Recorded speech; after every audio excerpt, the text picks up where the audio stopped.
జనవరి 7, 1943 hotel New Yorker. బయట నార్మల్గానే ఉంది, కానీ రూమ్ నెంబర్ 3327లో మాత్రం ఒక అన్సెటిలింగ్ సైలెన్స్. ఒక మెయిడ్ డోర్ ఓపెన్ చేసి చూస్తే ఒక పర్సన్ చీకట్లో ప్రాణం లేకుండా పడి ఉన్నాడు. ఆ పర్సన్ ఎవరో కాదు, ప్రపంచాన్ని వెలుగుతో నింపేసిన జీనియస్ నికోలా టెస్లా. పోలీస్ వచ్చి ఇది న్యాచురల్ డెత్ అని డిక్లేర్ చేసి వెళ్ళిపోయారు. కానీ అక్కడే అసలు ట్విస్ట్ మొదలైంది. టెస్లా చనిపోవడానికి కొన్ని రోజుల ముందు, I wish I could be beside you now mother to bring you a glass of water.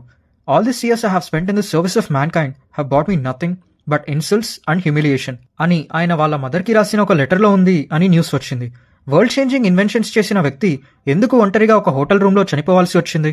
ఇది కేవలం హార్ట్ అటాకా, లేక ఆయన దగ్గరున్న వరల్డ్ ఎండింగ్ సీక్రెట్స్ వల్ల ఎవరైనా ఆయన్ని సైలెంట్గా ఫినిష్ చేశారా? అండ్ జేపీ మోర్గన్కి టెస్లాకి ఉన్న ఇష్యూ ఏంటి? ఎడిసన్ కావాలనే టెస్లాని సక్సెస్ అవనివ్వలేదా? And most importantly Donald Trump uncle అయిన John G Trump Tesla research డాక్యుమెంట్స్లో ఏం చూశారు? Let's find